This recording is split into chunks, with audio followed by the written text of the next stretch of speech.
नमस्कार, मैं सुनील आप सभी का एजुकेशन प्रभा यूट्यूब चैनल पर हार्दिक स्वागत करता हूं। आज फिर से मैं रिसर्च और या फिर अनुसंधान की कड़ी में फिर से उपस्थित हूं, जिसमें एक नया शीर्षक लेकर के फिर से उपस्थित हूं, जिसमें कि गुणात्मक एवं मिश्रित शोध में नमूनाकरण या फिर इसको इंग्लिश में जो कहते हैं वो sampling in qualitative and mix research, इस टॉपिक को लेकर के आज मैं पुनः उपस्थित हूँ। तो सबसे पहले इसमें जो टॉपिक दिया हुआ है कि गुणात्मक एवं जो मिश्रित अनुसंधान है उसका नमूनाकरण कैसे होता है, अर्थात उसका न्यायादर्श या प्रदर्श का चयन किस प्रकार से होता है।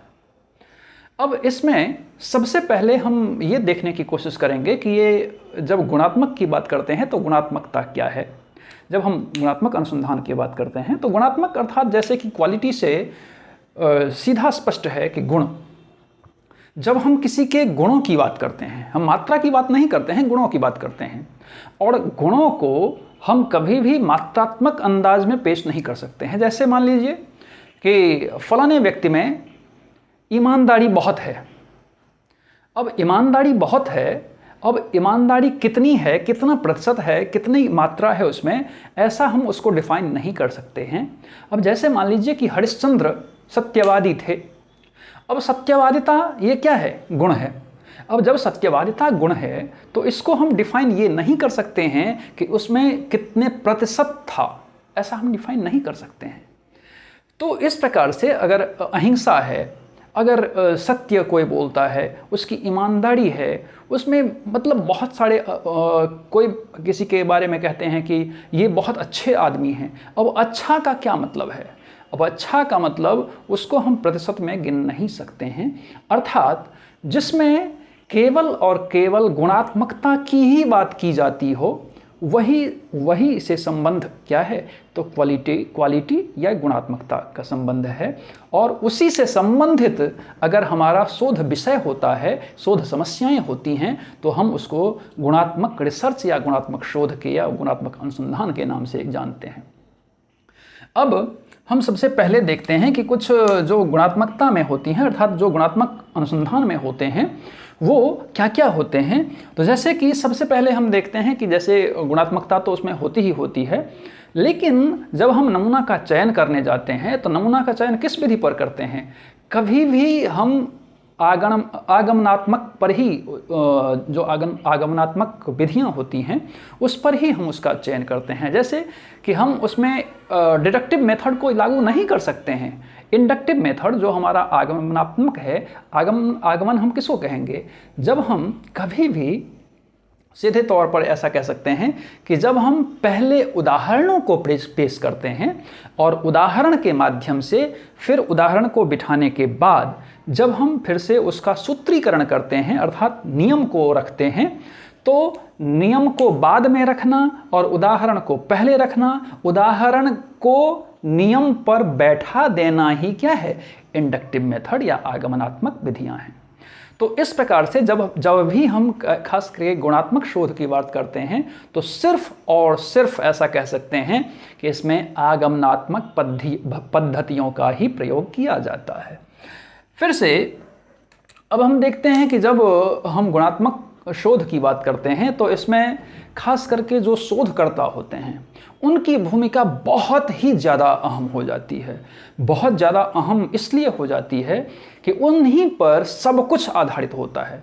अब जैसा कि मैंने अभी बताया था कि गुणात्मकता में आप प्रतिशत को नहीं बता सकते हैं। कोई सत्यवादी है तो कितना प्रतिशत सत्यवादी है ये नहीं कह सकते हैं। कोई अच्छाई है तो अच्छाई कितना प्रतिशत है, किसी में अच्छे गुण हैं तो अच्छे गुण कितने प्रतिशत हैं, ऐसा हम डिफाइन नहीं कर सकते हैं। कोई अहिंसात्मक बात करता है, जैसे गांधी जी अहिंसात्मक बात करते थे, तो वो कितने प्रतिशत थे ऐसा हम नहीं कर सकते हैं, उसमें उसको डिफाइन हम नहीं कर सकते हैं। तो उस स्थिति में हम क्या करते हैं? तो एक शोधकर्ता के नाते हम पर बहुत ही ज़्यादा जिम्मेदारी बढ़ जाती है कि हम उसको किस प्रकार से डिफाइन करें।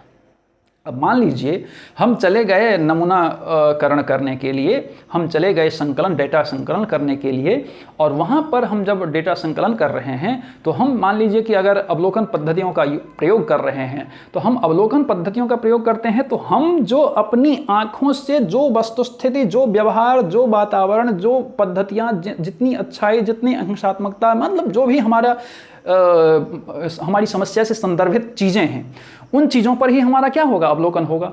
और उन चीज़ों में हम किस प्रकार का अवलोकन करते हैं, उसमें हमारा कहीं पूर्वाग्रही मेथड तो नहीं है जो कि हम पहले से ही कुछ सोच करके रखे हैं कि हाँ यहाँ पर अच्छा होगा, यहाँ पर अच्छा नहीं होगा। इस प्रकार की चीज़ें उसमें शामिल नहीं की जानी चाहिए। अर्थात एक शोधकर्ता के रूप में हमारी जिम्मेदारी खास करके क्वालिटेटिव रिसर्च में और ज़्यादा बढ़ जाती है, क्योंकि वहाँ पर क्वांटिटी का तो प्रयोग होता नहीं है। क्वांटिटी में तो आप कुछ भी उधर से उधर नहीं कर सकते हैं, लेकिन क्वालिटी में आप सारी जिम्मेदारी आपके ही ऊपर निर्भर करती है कि आप किस प्रकार से उसका परीक्षण या कोई नमूनाकरण जब करते हैं तो किस प्रकार से उन चीज़ों की जिम्मेदारी उठाते हैं। अब मान लीजिए जैसे कि एक हम लेते हैं कि कोई अगर रिपोर्टर है और सुनामी आ गया, अगर तमिलनाडु चला गया और वहाँ की परिस्थितियों का जायज़ा लेने के बाद वो क्या कहता है कि हम इस प्रकार ऐसी घटनाएं हैं, इस प्रकार की ऐसी फलानी चीज़ें हैं। तो खैर वो तो मान लीजिए कि ग्राउंडेड रिपोर्ट वो करता है, लेकिन कभी भी जब हम गुणात्मक पद्धतियों का प्रयोग करते हैं तो गुणात्मक पद्धतियों में क्या होता है, चाहे आप हिस्टोरिकल करते हैं, दार्शनिक चीज़ों का वर्णन करते हैं, जैसे मान लीजिए कि दयानंद सरस्वती के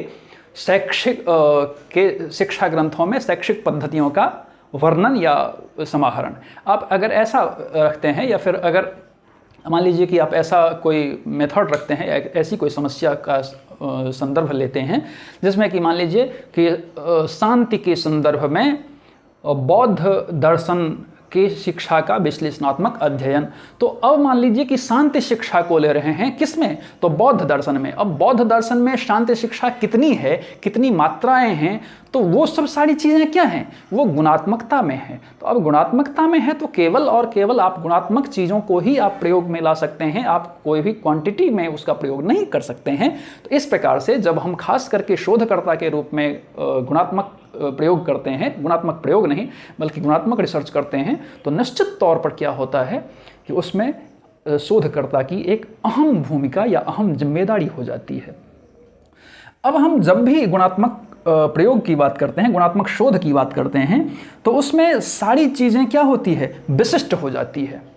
विशिष्ट इस अर्थ में हो जाती है कि उसमें पद्धतियां भी बहुत सारी विशिष्ट हो जाती है, परिस्थितियां भी बहुत सारी विशिष्ट हो जाती है, संस्थाएं अगर होती है तो आप विशिष्ट संस्थाओं के ऊपर करते हैं। अगर मान लीजिए कि जैसे मैंने अभी उदाहरण दिया कि अगर शांति शिक्षा का बौद्ध दर्शन में क्या महत्व है या उसका अगर हम विश्लेषणात्मक अध्ययन करते हैं तो उसमें क्या है, उसमें विशिष्टता को हम जोड़ दिए हैं कि बौद्ध दर्शन में शांति शिक्षा।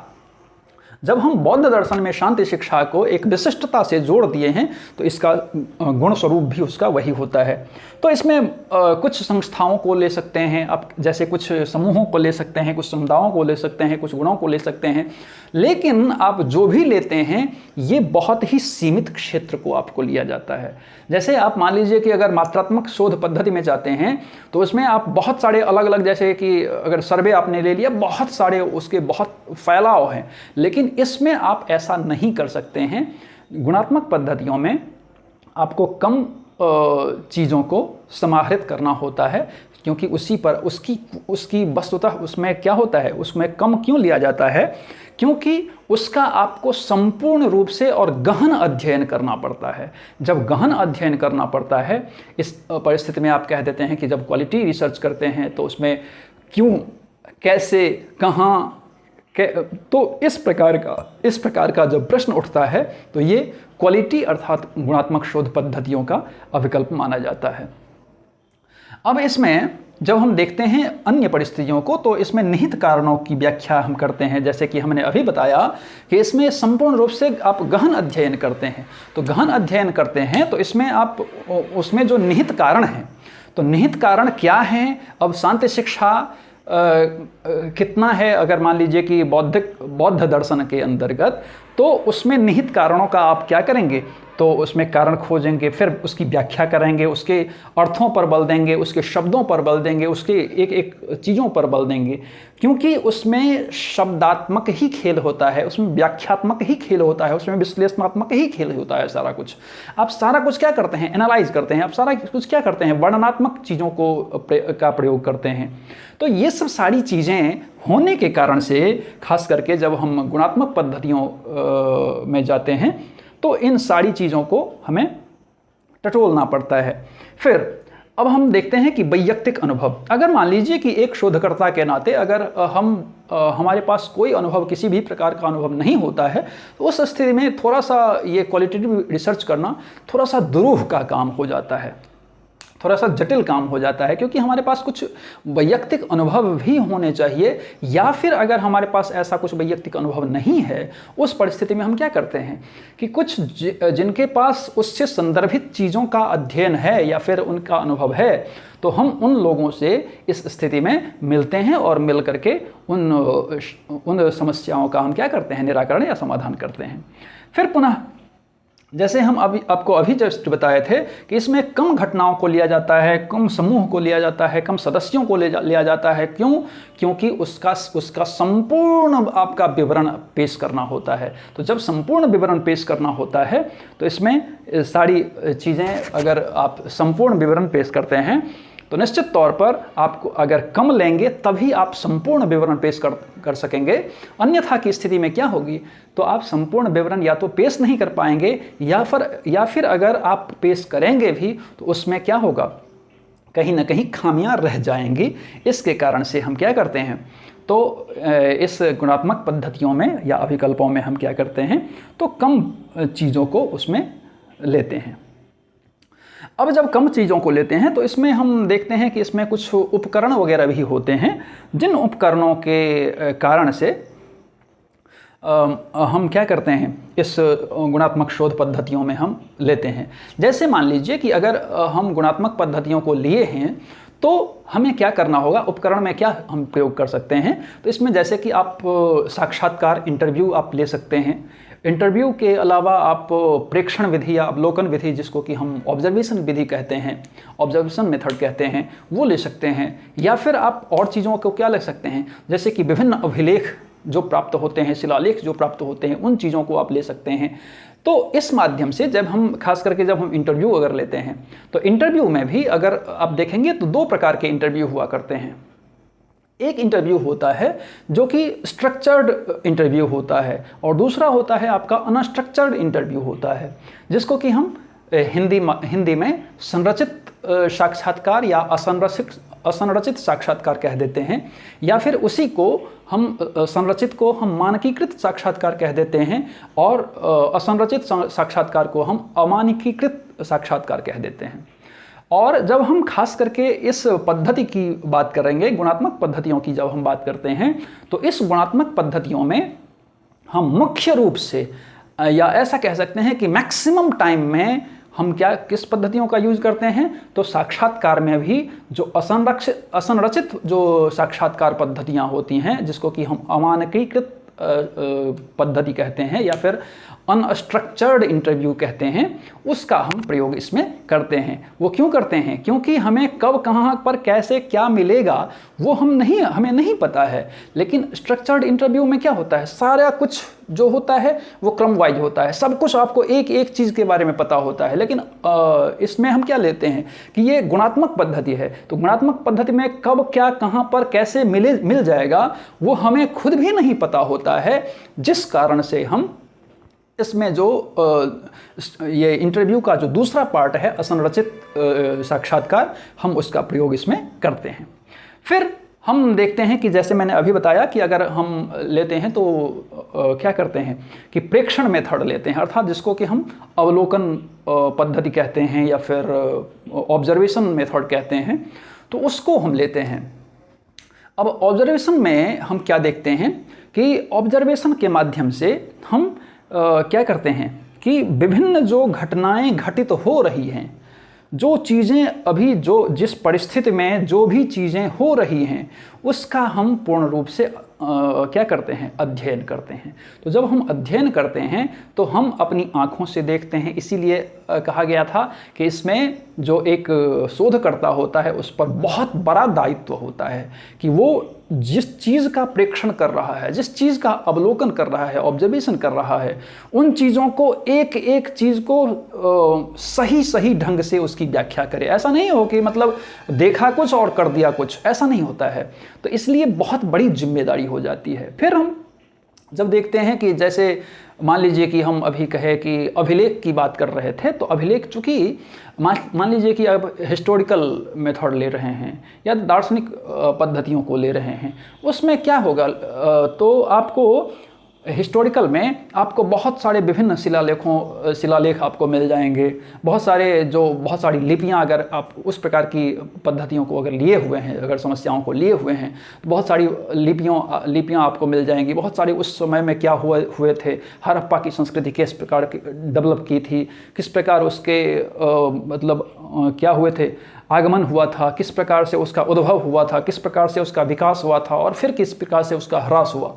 तो मतलब इन सारी चीज़ों को अगर हम समाहरित करेंगे या समाकलित करेंगे तो हमें क्या करना होगा कि विभिन्न जो शिलालेख हैं या अभिलेख, उससे संदर्भित जो अभिलेख हैं या उससे संदर्भित जो चीज़ें हैं, उसका हम जा कर के प्रयोग देखेंगे, अवलोकन करेंगे। ये सब सारी चीज़ें तो उसके माध्यम से या फिर कहीं से हम मतलब अलग अलग प्रकार से हम उसको समाकलित कर सकते हैं। तो इस प्रकार से हम अभिलेखों का वहाँ पर वर्णन करते हैं। अब इसमें एक होता है आपका सैद्धांतिक नमूनाकरण। सैद्धांतिक नमूनाकरण में क्या होता है कि आप कोई भी सिद्धांत को वहाँ पर लेते हैं और सिद्धांत के आधार पर, अर्थात उस नियम के आधार पर आप क्या करते हैं, उसकी संपूर्ण क्या करते हैं, व्याख्या करते हैं। तो इस प्रकार से जब हम खास करके क्वालिटेटिव रिसर्च में जब हम नमूनाकरण करते हैं तो इन सारी चीज़ों का, इन सारी बातों का हमें बहुत ख्याल रखना होता है। अब इसके अलावा जब हम देखेंगे कि अब दूसरा आपका आता है क्या, तो मिश्रित शोध।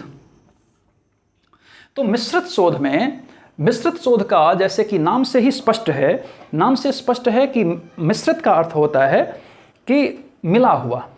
तो मिला हुआ क्या, तो इसमें दोनों पद्धतियां निहित रहती हैं। दोनों पद्धतियां अर्थात जो मात्रात्मक शोध होते हैं और जो गुणात्मक शोध होते हैं, अर्थात जो क्वालिटेटिव होते हैं और क्वांटिटेटिव होते हैं, ये दोनों पद्धतियां इसमें मिले हुए होते हैं। अर्थात जब हम मिक्स्ड रिसर्च की बात करते हैं तो इसमें गुणात्मकता भी होंगी और मात्रात्मकता भी होंगी। तो इसमें हर एक चीज़ को अगर जैसे हम नमूनाकरण की बात करेंगे तो अब इसमें नमूनाकरण में हम ये देखेंगे कि अगर हमने मान लीजिए कि प्रश्नावली का यूज़ हमने किया है, तो प्रश्नावली का यूज़ अगर हम इस नमूनाकरण में किया है हमने, तो हम क्या करेंगे कि इसमें देखेंगे कि प्रश्नावली जो हुआ है हमने दिया है, जिससे भी हमें इकट्ठा करना है डाटा।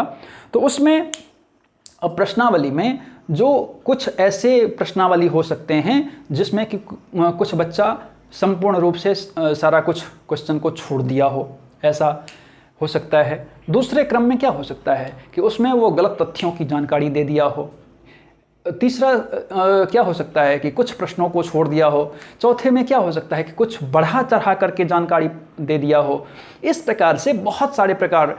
फिर इसमें अलग और सारा क्या हो सकता है कि जैसे कि मान लीजिए कि जो गुणात्मक चीज़ें हैं उसको हम गुणात्मक पद्धतियों के रूप में ही रखते हैं, जो मात्रात्मक पद्धति हैं उसको हम उसी पद्धति में रखते हैं। लेकिन एक चीज़ इसमें बहुत मायने रखता है कि जब भी हम मिश्रित शोध की बात करते हैं तो इस मिश्रित शोध में हम क्या करते हैं, तो इस शोध के अंतर्गत हम जो गुणात्मक पद्धतियों से प्राप्त नमूने हमने लिया है और जो मात्रात्मक पद्धतियों से प्राप्त नमूना हमारे पास आया है, इन दोनों परिस्थितियों में दोनों में इतना डिफरेंसेस ना हो जाए कि हमें बहुत ज़्यादा दिक्कतों का सामना करना पड़े। अर्थात सबसे चीज़ें बहुत महत्वपूर्ण ये है कि दोनों पद्धतियों में हालांकि अंतर तो होगा, एक चूँकि वो मात्रात्मक है, दूसरा आपका गुणात्मक है, तो दोनों में थोड़ा बहुत अंतर होगा, लेकिन बहुत ज़्यादा अंतर का होना ये सही नहीं होता है, खास करके जब हम मिश्रित शोध की बात करते हैं। तो इस प्रकार से हम इसमें नमूनाकरण भी करते हैं। तो इसमें हम अलग अलग प्रकार से नमूनाकरण करते हैं, जैसे कि आप खास करके देखेंगे कि नमूनाकरण जब हम गुणात्मक शोध में करते हैं तो हम नॉन रैंडम मेथड का यूज़ करते हैं, खास करके गुणात्मक शोध में। तो नॉन रैंडम में आप जैसे कि मान लीजिए कि आप कोटा सैंपलिंग का यूज़ कर सकते हैं, आप घनीभूत प्रतिदर्श का यूज़ कर सकते हैं, आप जो परपजिव या फिर उद्देश्यपूर्ण मेथड का यूज़ कर सकते हैं, आप हिमगेंद या स्नोबॉल सैंपलिंग का यूज़ कर सकते हैं, आप एक्सीडेंटल मेथड का यूज़ कर सकते हैं। ये सब सारी चीज़ें जो हैं वो किस में यूज़ किया जाता है, तो ये गुणात्मक पद्धति में यूज़ किया जाता है। लेकिन मात्रात्मक पद्धति में क्या किया जाता है कि हम रैंडम मेथड में जो है, जैसे कि मान लीजिए कि सिंपल रैंडम सैंपलिंग है, फिर स्ट्रेटिफाइड रैंडम सैंपलिंग है, फिर आपका एरिया और क्लस्टर रैंडम सैंपलिंग है, सिस्टमेटिक रैंडम सैंपलिंग है। हालांकि सिस्टमेटिक जो रैंडम सैंपलिंग है इसको कई जगह पर ये द्वंद्व है, अर्थात कई जगह आपको रैंडम सैंपलिंग में इसको माना जाता है, कई जगह आपको नॉन रैंडम सैंपलिंग में माना जाता है। तो खैर जो भी है, तो इस प्रकार से हम ये देखते हैं कि जब हम मात्रात्मक ये मिश्रित शोध की बात करते हैं तो हम रैंडम एंड नॉन रैंडम दोनों पद्धतियों का प्रयोग इसमें करते हैं, खास करके जब हम नमूनाकरण करते हैं। तो इस प्रकार से हम आज देखेंगे कि ये नमूना जो मात्रात्मक एवं मिश्रित शोध में नमूनाकरण है या फिर प्रतिदर्श का चयन है, हम उस प्रकार से करते हैं। मुझे लगता है कि जानकारी आपको अवश्य ही प्राप्त हुई होगी, और अगर आपको सही और अच्छी जानकारी प्राप्त होती है तो आप एजुकेशन प्रभा यूट्यूब चैनल को सब्सक्राइब कीजिए, उसको लाइक कीजिए, फिर बेल आइकन को ज़रूर प्रेस कीजिए ताकि सारी वीडियो आपके पास पहुंचती रहे टाइम टू टाइम। धन्यवाद।